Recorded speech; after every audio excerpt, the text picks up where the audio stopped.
ఆలంబన అంటూ అభివృద్ధికి సంక్షేమానికి నిధులు సూపర్ సిక్స్లో కీలకమైనవి. ఏడాది అమలు కూటమి ప్రభుత్వ తొలి పూర్తి స్థాయి బడ్జెట్ నేడే సుమారు 3.24 లక్షల కోట్ల అంచనాలు. రాష్ట్రంలో కూటమి ప్రభుత్వం తొలి పూర్తి స్థాయి బడ్జెట్ను శుక్రవారం సమర్పిస్తోంది.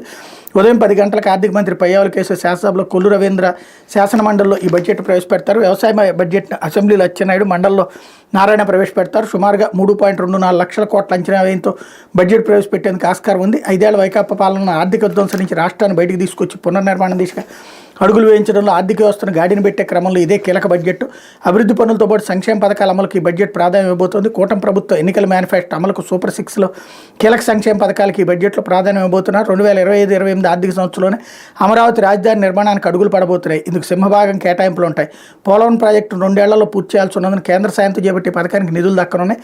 ఉత్తరాంధ్ర, రాయలసీమ, మధ్యాంధ్రలోని కరువు ప్రాంతాలకు, మెట్ట ప్రాంతాలకు తాగునీరు అందించే సాగునీటి ప్రాజెక్టులకు నిధుల్లో కేటాయింపులు ఉంటాయన్నటువంటి వార్తని హైలైట్ చేశారు. సూపర్ సిక్స్లో ప్రధాన అడుగులు అంటే ఎన్నికలకు ముందు సూపర్ సిక్స్ పేరుతో సంక్షేమ పథకాల అమలు కూటమి హామీ ఇచ్చింది. ఇప్పటికే కొన్ని పథకాలు అమలయ్యాయి. ప్రస్తుత ఆర్థిక సంవత్సరంలో తల్లికి వందనం పేరుతో చదువుకున్న పిల్లల తల్లులకు ఆర్థిక సాయం చేయనున్నారు. ఎంతమంది పిల్లలు ఉంటే అందరికీ సాయం అందుతుంది. మే నెలలో ఈ పథకం అమలు చేస్తాను ఇప్పటికే ప్రకటించినందున బడ్జెట్లో నిధులు కేటాయిస్తారన్నటువంటి వార్తని హైలైట్ చేశారు.